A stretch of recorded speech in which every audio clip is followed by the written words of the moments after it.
ስማ የማይለወጠው ጊዜ ነው የማይለወጠው ጌታ ነው ጌታ ዛሬም ጌታ ጌታ ነው ጌታ ነገም ጌታ ጌታ ነው ጌታ ዛሬም ጌታ ጌታ ነው ጌታ ነገም ጌታ ነፍሴ በጌታ ሴት አደረገች በጌታ ሴት አደረገች ዛሬም ብድራቷን ያሰበች ብድራቷን ያሰበች ነፍሴ በጌታ ሴት አደረገች በጌታ ሴት አደረገች ዛሬም ብድራቷን ያሰበች ብድራቷን ያሰበች። ሰላም ጤና ይስጥልኝ የተወደዳችሁ ኢትዮጵያውያንና ኤርትራውያን በያላችሁበት የሰው ልጆች እጅግ ደስ የሚያሰኝ አንድ መልእክት ከእግዚአብሔር የተቀበልኩትን ላሰማችሁ። ነፍሴ በጌታ ሐሴት አደረገች እያልኩኝ እየዘመርኩ ይህንን መልእክት የሰማችሁ ላልሰሙት ሼር፣ ሰብስክራይብ፣ ላይክ እንድታረጉና በጸሎት ደግሞ ከዚህ መልእክት ጋር እንድትቆሙ በጌታ ፍቅር እጠይቃችኋለሁ። የዛሬ 22 ዓመት በጀርመን የመጀመሪያውን አንድ ኢትዮጵያዊ ጠንካራ ኢትዮጵያዊ the strongest man from Ethiopia set the first world record ተብሎ የተጮኸበት ጊዜ እንግዲህ የመጀመሪያው 1 ሰዓት ከ40 ደቂቃ ከ45 ሰከንድ እንድስቅ ያደረገው ጌታ እግዚአብሔር ነው። መልእክቱ ግን ለኢትዮጵያ የሳቅ ዘመን እንደሚሆን ነው። አሁን ጊዜው እየደረሰ እግዚአብሔር አምላክ በሁለተኛው ዓመት እኔ በከፍተኛ ደረጃ በቦረና የነበረኝ 147 ላይ ሞያሌ ላይ የነበረኝ ንብረት ሁሉ ወድሞ በኤችአይቪ ልሞት የነበርኩትን ከሞት ያዳነኝ ኢየሱስ የመጀመሪያ ልጄን አሁን 23 ዓመቱ ነው ይሳኮር ተወልዶ ባለበት እዛው ሊያስቀረኝ የነበረ ብዙ ችግር ነበር።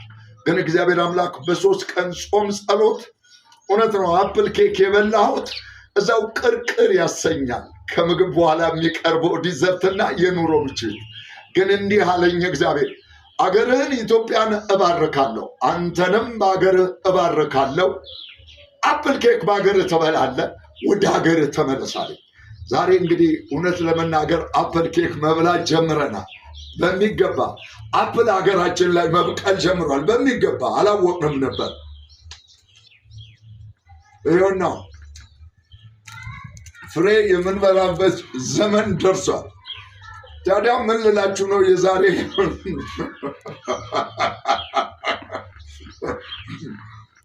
እየቀረጸ ያለ ልጄ አሳቀኝ። ልጄም በዓለም በሳቅ በ6 ሳምንት በ6 ቀን በተወለደ በ6 ቀኑ የሳቀ እጅግ የሚገርም የእግዚአብሔር ስራ በቤታችን የተገለጠ ነው። ዛሬ ትልቁ መልእክቴ በ2014 ከተቀበልኩት ከጅቡቲ ነው የምነሳው። በጅቡቲ 2014 የቀይ ባህር ስጦታ ይላል። ይህንም በተመለከተ ኤምባሲው ያውቀዋል እና አምባሳደር ብርሃኑ ጸጋይ ነበር። በጅቡቲ ያሉ አብያተ ክርስቲያናት ያውቃሉ። 1 ወር ነው የቆየሁት። ድሬዳዋ ላይ መጥቼ አገልግያለሁ። እግዚአብሔር አምላክ በእንጦጦ መካነ ኢየሱስ ለ7 ቀን ጾም ጸሎት ገብቼ የሳውዝ አፍሪካው እርቅና የሰሜን ጦርነት ድርድር ከተደረገ በኋላ በዛ ጉዳይ ነበረ ወደ ጾም ጸሎት ያስገባኝ። አሁን ወደ ጌታ የሄዱ አባታችን የክብር ዶክተር ቄስ በሊና ሰርካ እጅግ አሟቸው ነበር። ግን እግዚአብሔር ትልቅ ዓለም አቀፋዊ መልእክት የሰጠኝን ይህንን ሌላ ጊዜ እናገራለሁ። ኮንፎርም እንዲያደርጉ እዚህ ጋር የምታዩት የደረቀ ዛፍ የነበረ ለምልሞ ነው። ዛሬ እዚህ ጋር ይህን ዛፍ ከየት አመጣ ብትሉ ከገርጂ የደረቀ ዛፍ የሚሸጥ ሰው አሳ ቤት የነበረው ስሙን አላስታውሰም። በቃ ይህን ዛፍ ስጠኝ አልኩኝ። ካልተንከባከብከው አምጥቼ እንግዲህ ይሄ ዛፍ ተንከባክቦ እንዲህ እንደለመለመ የደረቀችው ምድራችን የደረቀው ፍቅራችን እንደሚለመልም የኔም ህይወት እንደሚለመልም የደረቀን የሚያለመልም እግዚአብሔር አምላክ በዛን ሰዓት የተናገረኝን መልእክት እሳቸውን ኮንፎርም አድርገው በእንጦጦ መካነ ኢየሱስ ደግሞ ይህንን በጊዜው ከስዕላዊ መግለጫ ጋር የማሳየው ነው። የቦርድ አባቶች አረጋግጠው እውነት እግዚአብሔር 4 ጊዜ ለኛ የተናገረው መልእክት ነው አሉ። ከዛ በኋላ ያንን መልእክት ካስተላለፍኩ በኋላ እግዚአብሔር ቀጥታ ወደ ጅቡቲ ሂድ አለኝ። በጣም የሚገርም ነው። የዛን ጊዜ እንግዲህ ከሞት ከሰርጀሪ ተርፌ ገና እያገገምኩ ያለሁበት ጊዜ እንግዲህ ከ3 ዓመት በፊት ማለት ነው። ወደዛ ሂድ ስለኝ ምን ሊያደርግ እንደሚወስደኝ አላውቅም። እግዚአብሔር ወደዛ ሄጄ ወር በቆየሁበት ቦታ ላይ የመጀመሪያ ያደረገው በቀይ ባህር ያለውን ዘንዶ ገድያለሁ። ሌሊት ውጣ ብሎ ሌሊት ወጥቼ ወደ ውሃው በሄድኩ ጊዜ ከውሃ ውስጥ ይሄ ሼል የምታዩት ሼል ቀጥታ ወደ እኔ እየተነዳ በውሃ ጫፍ መጣ። አውጣው አለኝ። አወጣሁኝ። ምንድነው እግዚአብሔር ስር ዘንዶውን አርጃለሁ፣ ዘንዶውን ገድያለሁ። ወደዚህ ምድር እንድትረግጥ ያደረግኩት የቀይ ባህርን ዘንዶ ታርዶ ከዚህ በኋላ ለኢትዮጵያ አገር እንዲህ ይሆናል። ምስራቅ አፍሪካ አንድ ትሆናለች። ጅቡቲ፣ ሶማሌ፣ ኬንያ፣ ሱዳን፣ ኤርትራ አንድ ይሆናሉ። ምስራቅ አፍሪካ አንድ ይሆናል። ይህንን እንግዲህ ቀደም ብሎ ጻፊ ቀድሞ በኔ ዘንድ ጻፊ ሆና ስትሰራ የነበረችው ዓለምዬ ምስክር ነች። በመለስ ዜናዊ ጊዜ እንግዲህ ለ3 ነገስታቶች እግዚአብሔር በመልእክት ልኮኝ ያውቃል። እነዛን ዶክመንቶች ስለ መልእክቶችና እግዚአብሔር ስለተናገረኝ በእነዚህ 23 ዓመታት እያንዳንዱ ዶክመንትድ ሆኖ ያለ ነገር አለ። ያ በመጽሐፍ መልክ ቢሆን በመልእክት መልክ ቢሆን ኤዲት ተደርጎ ይቀርባል። በዚህ ወቅት ግን የተናገረኝ ምስራቅ አፍሪካ አንድ እንደሚሆን፣ 5 ወደቦች ለኢትዮጵያ እንደሚኖር፣ ወደብ ኢትዮጵያ ተዋግታ ሳይሆን እግዚአብሔር ራሱ እኔ ሰጠሁኝ ለሕዝቤ ነው ያለው።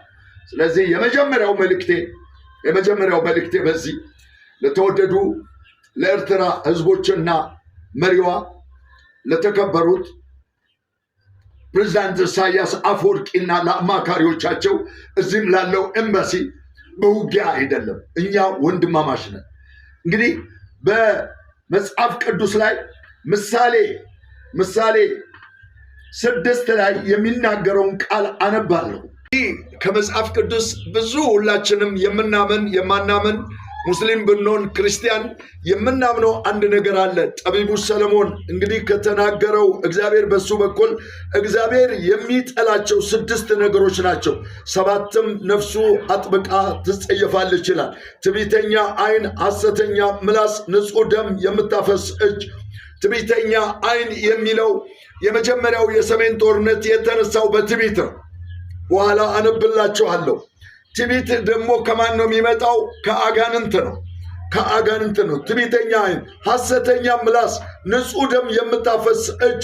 ለዚህ የተዘጋጀው ተባባሪ አጋንንት ነው። ንጹሕ ደም እንዲፈስ ትዕቢትን አድርጎ፣ ሐሰተኛ ምላስ ደግሞ በአክቲቪስቶችና በሌሎች በፖለቲከኞች በሌሎችም አፍ ተጠቅሞ ነው።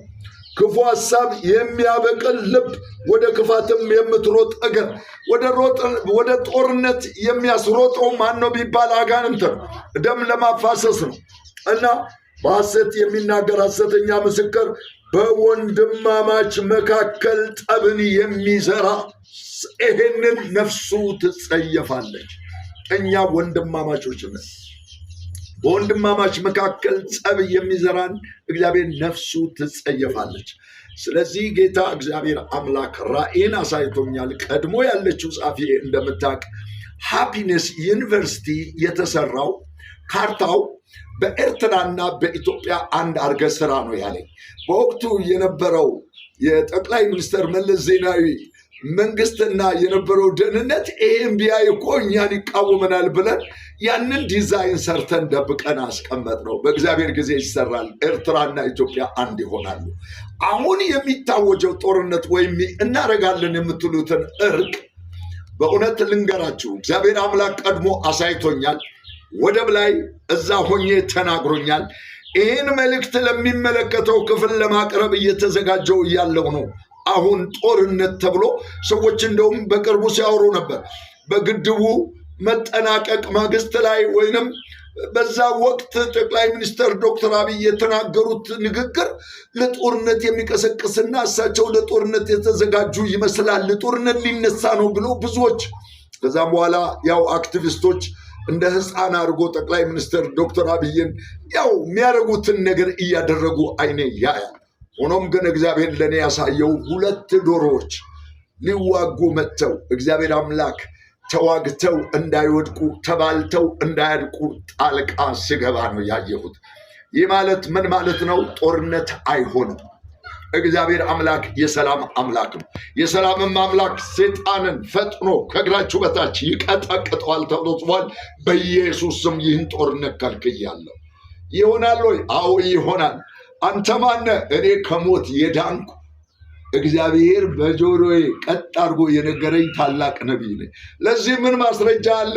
እስቲ ነቢያት ማንነታቸው በተናገሩት ትንቢት በኖሩበት ህይወት እግዚአብሔር በህይወታቸው ባረገውና በማህበረሰቡ ውስጥ ባረገው ነገር ይታወቃሉ።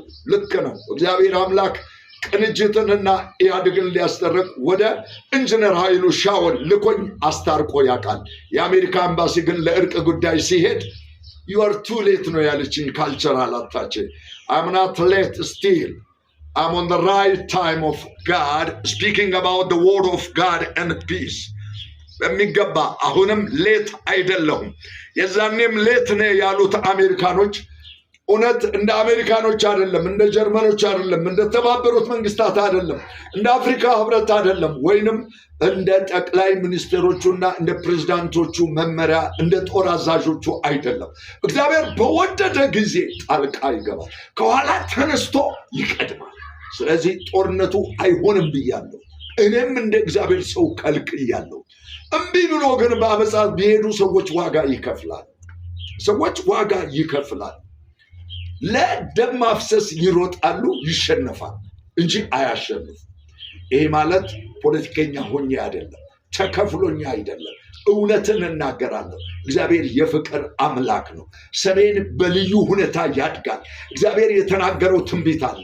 ታላቅ የወንጌል ሰራዊትም ከዛ ይነሳል፣ በድንጋዮቿ ትሸላለማለች ይለኛል። ብዙ ቱሪስቶች ወደ ሰሜን ሲጎርፉ አያለሁ። ለዚህ ማስረጃ አለ ወይ ብትሉ የሰሜኑ ጦርነት መንገድ ተዘግቶ በነበረበት ጊዜ ለ1 ዓመት አብረን የጸለይነው የዚህ የኔኔዌ ጾም ጸሎት ቡድን ተብሎ ከኢትዮጵያ አብያተ ክርስቲያናት ጋር ከሃይማኖት ጉዳዮች ቢሮ ጋር አብሮ ሲሰራ በነበረው እነ ነቢይ ቴዲ ባሉበት እውነት ለመናገር ይሄ ሰሜን መንገዱ ተከፍቶ አውቶቡስ አባይ ባስ ቢሆን ሌሎች ባሶች ሲሄዱ ሲመላለሱ አየው ያልኩት መንገዱ አልተከፈተም ወይ? እርቃን ሆነም ወይ? እግዚአብሔር አምላክ ሱናሚ እንደሚመጣ 2010 ለአሜሪካ መንግስት ተናግሬ አልሆነም ወይ? ልክ ነው።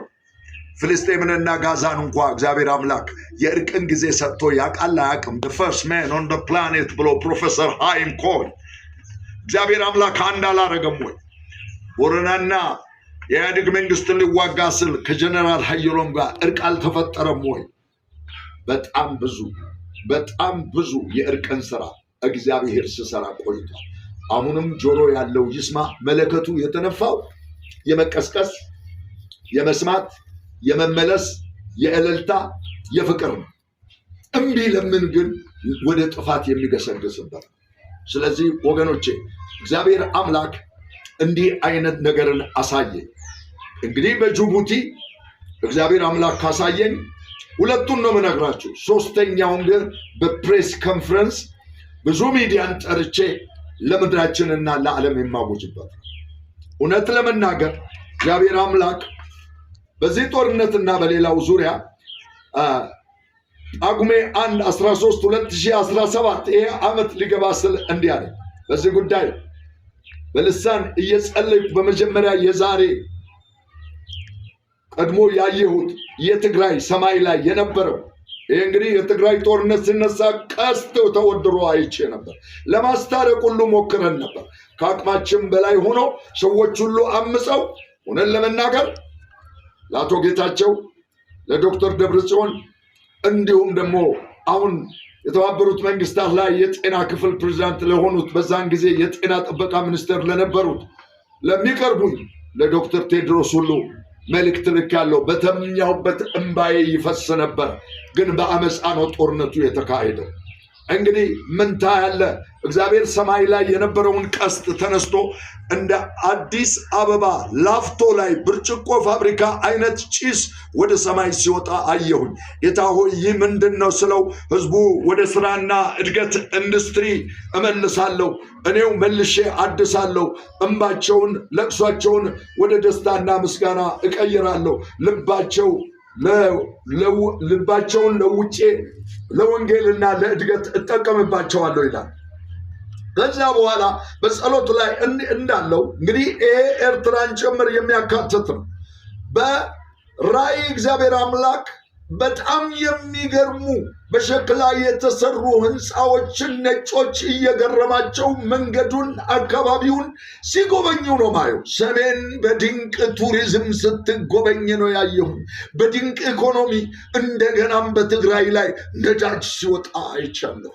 ከዚህ ቤት ወርቅ ሲወጣ አየው ስል ህብረት ቃለ ሕይወት ቤተክርስቲያን ላይ ቀልደው ነበር። ወርቁ ወጥቷል። ደግሞም ወደ ወራኢሉ ላይ ወርቅ ሲወጣ አየው ያልኩበት፣ ነዳጅ ሲወጣ አየው ያልኩበት ከቄስ በሪሁን ጋር በሕይወት አለ። በመኪና ውስጥ ነው በልሳን የጮኩት። ነዳጁ ወጥቷል። እንግዲህ ይሄ ሴክሬት ሆኖ ይቀመጥ። አሁንም 6 የነዳጅ ጣቢያዎችን እግዚአብሔር አምላክ አሳይቶኛል። ገና ነዳጅ ወጥቶ ለኢትዮጵያም ለአፍሪካም በረከት የሚሆንባቸው ቦታዎች አሉ። ብዙ ፕሮጀክቶችን ለአፍሪካም ሆነ ለኢትዮጵያ በረከት የሚሆኑትን ሰጥቶኛል። እውነት ሀገሬ በሚገርም እድገትና በረከት ላይ ዓለም ሁሉ ጉድ እስከምል ለትልቅ ብልጽግና እግዚአብሔር አምላክ የ100 ዓመቱን ፕሪንት አውት ማለትም ዳውንሎድ ሲያደርግ ልዩ ፕሪንት ነው የሚወጣው። ግሪን ፕሪንቱን ታዩታላችሁ፣ ግሪን ላይቱን ታዩታላችሁ፣ ቪዥኑን ታዩታላችሁ። አሳይቶኛል። ኢትዮጵያ አትበታተንም ብዬ ሁሌም የሚጮኸው በዚህ ነው። ስለዚህ በአባይ ወንዝ መደዳውን በፊልስጤም ጋዛ የእስራኤል ድንበር የነበረው የአደገኛ ሽቦ አጥር ታጥሮ አየሁኝ። በልሳን እያለው በራእይ ቀጥታ አጥሩ ተነቅሎ ተሰብስቦ አንድ ጥግ ሆኖ አየሁኝ። የመለያየት የጦርነት አጥር ተሰብስቦ ዋይት ሃውስ ግቢ ተጣለ፣ ሜዳውን መላው። ይሄ ያየሁት ራእይ ነው፣ እየጸለይኩ ባለሁበት። ልክ ነው። ፍልስጤምና ጋዛ ላይ እስራኤል ድንበር ላይ ምን አለ ብትሉ የሽቦ አጥር አለ። በጣም አደገኛ የሆነ የሽቦ አጥር። እዛ ጋር ሄደን ነው የሰላም የእርቅ ድርድርን በድንበር ላይ ባለው ትምህርት ቤት ላይ ያደረግ ነው። እንግዲህ እሱን በጉግል ላይ ገብታችሁ ልታዩ ትችላላችሁ። የዛ አይነት አጥር ተደርጎ በአባይ ወንዝ መደዳውን ወደዚህ ማዶና ወዲያ ማዶ ያለውን አጥር እግዚአብሔር አምላክ ነቃቅሎ ዋይት ሃውስ ግቢ ውስጥ ስጥል ምንድነው ጌታ ሆይ ስል የችግሩ መንስኤ የትዕቢት መንፈስ ሲሆን ጦርነቱ እንዳይቋረጥ እርቀ ሰላም እንዳይሆን በቀጥታና በተዘዋዋሪ ዩኤስኤ አሜሪካ እንደሆነች እዛ በሚኖሩ ዳይስፖራዎችና እዚህ ባሉ ቅጥረኞች በወንድማማች መካከል ጸብ የምትዘሩ ትቀላላችሁ፣ ትዋረዳላችሁ። በዓለም ሕዝብ ፊት የአሜሪካ መሪዎች ይቀላሉ፣ ይዋረዳሉ፣ ይቀጣሉ አለኝ። እንግዲህ ስሙን። የዚህ ምክንያት ጦርነቱ እንዳያቆም ከዚህ በፊት የሰሜን ጦርነት ጊዜ ከትግራይ ቀጥታውኑ የድጋፍ ደብዳቤ ፕሪንት ተደርጎ ወደ ዋይት ሃውስ ሲገባ በአይኔ አይቼ ተቃውሜያለሁ። እኛ መንፈሳዊ ውጊያ ላይ የቆም የጦር ጀነራሎች ነን። የስ ዝርዝሩን እንዲህ ነው አንልም። የእግዚአብሔር መንፈስ ያሳየናል። የዚህ ሁሉ ክፋት ምንጩ እዛ ነው ያለው። ደግሞ የአሜሪካ ሕዝብና መንግስት ሊያውቀው የሚገባ በኢትዮጵያ ላይ እውነት ለመናገር ብዙዎች ያብራሉ በክፋት። ይህ የአፍሪካና የኢትዮጵያ ሪቫይቫል፣ ኢኮኖሚክ ሪቫይቫል፣ ስፒሪቹዋል ሪቫይቫል ዘመን ነው። በእንግሊዝኛ ከዚህ በፊት ቆይቷል። ምን በአፍሪካ እንደሚሆን እግዚአብሔር ተናግሮኝ ተናግሬያለሁ። እርቀ ሰላም ይሆናል። እንዴት በሉ? እግዚአብሔር ብሏልና። መጀመሪያም በሰሜን ያለውን ተው ባልኩበት ጊዜ እውነት የመንግስት ቅጥረኛ ወይንም በገንዘብ እንደተቀጠርኩ አይነት ብር ካላመጣ ብላችሁ በጎጃም በረሃ ያላችሁ እንገላሃለን ብላችሁ የደወላችሁት ስልክ ዛሬም ቢሆናል። እንገላሃለን ገንዘብ ካላክ።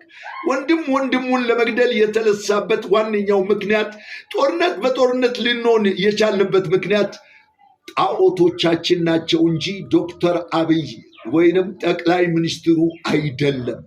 ይሄንን ሁለተኛ ዜና ምዕራፍ 15 ላይ ሄዳችሁ አጥኑ። እግዚአብሔር ብሎኛል፣ እንመለስ ብያለሁ። አሮጌ የሳር ቤቶች ሲቃጠሉ አይቻለሁ። ጫካ ያለ ሰራዊት መሳሪያ ሲያስረክብ አይቻለሁ። ቋንጃ ሲቆርጥ ሸኔንም ሆነ ያኛውን እግዚአብሔር አምላክ ስመልሰው አይቻለሁ። መመለስ ይሻለናል፣ እርቅ ይሻለናል። እርቀ ሰላም ይሆናል። ወታደሮች ቀድሞ መሳሪያ ሲያስረክቡ አይቻለሁ። አሁን ደግሞ ወደ አዲስ አበባ የደርግ ሰራዊት ተጭኖ እንደገባ ሆ እያለ መንገድ እልልታ ቀልጦ ህዝብ እየተቀበላቸው ይገባሉ።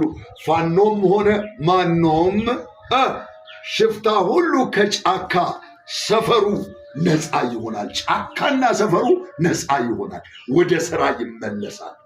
በመስቀል አደባባይ የእርቅ ቀን ሲከበር ሰው ሁሉ በየቤቱ ጎረቤቱ መተቃቀፍ፣ መሳሳም ዓለምን ጉድ የሚያስበል የኢትዮጵያ እርቅ ሲሆን አያለው። ከዛ ወደ እውነተኛ ሰላምና በረከት የምንገባው የጌታ መንፈስ ለፍጹም ሰላም ጉብኝት የኔኔዌ ንስሐ ለ3 ቀን ጾም ጸሎት ዘር ሃይማኖት ጎሳ ሳንለይ በህብረት ከእንስሳት ጭምር ይዘን በረራ አቁሞ ሁሌ የምለው ነው፣ እግዚአብሔር የተናገረው ነው። ፍጹም ሰላም የምናገኘው በዛ መንገድ ነው። ከዛ ውጭ ግን በዚህ ስንገነባ በዚህ የሚፈርሰውን፣ በዚህ የሚንቀጠቀጠውን፣ በዚህ የሚሰምጠውን ማየታችን አይቀርም። ስለዚህ ፍጹም ሰላም በንጉሥ አሳ ዘመን ምድሪቱ እንዳረፈች እንድታርፍ ጣዖቶቻችንን እናፍርስና የኔኔዌ ንስሐ እንግባ። ህዝቡ መጽናኛ መዳኛ ትሆናለች ይቺ ሀገር ብሎኛል። መዳኛ ማለት ለዓለም ሁሉ ወንጌል የምሰብክ ማለት ነው። መጽናኛ ማለት ኢኮኖሚዋ አድጎ ብዙ ዓለም ላይ ያለ ህዝብ ወደ ኢትዮጵያ መጥቶ በቱሪዝም ቢሆን በመንፈሳዊው ህይወት እጅግ የሚጽናናበት የሚበላ ነገር አለባት የሚል ሹካ ማንኪያ ቢላ አየር ላይ ሆኖ ካየሁኝ ስንት ጊዜ አለፈ። ስለዚህ ወገኖቼ እውነት ለመናገር እርቀ ሰላም ይሆናል። እርቅ ይሻለናል። ሰላም ይሻለናል። ይህንን መልእክት በተመለከተ የሰማችሁ ሁሉ ለነገስታት አሰሙ፣ ለጦር አዛዦች አሰሙ። አቤቱ ህዝቡ በእንዲህ አይነት ሁኔታ ላይ እያለ ጥይት አታባክኑ። እግዚአብሔርን ስሙ። ለእግዚአብሔር እንገዛ። ወደ በረከት፣ ወደ ብልጽግና፣ ወደ አንድነት እንመለስ። አመሰግናለሁኝ። እግዚአብሔር ኢትዮጵያን፣ ኤርትራን፣ አፍሪካን ይባርክ።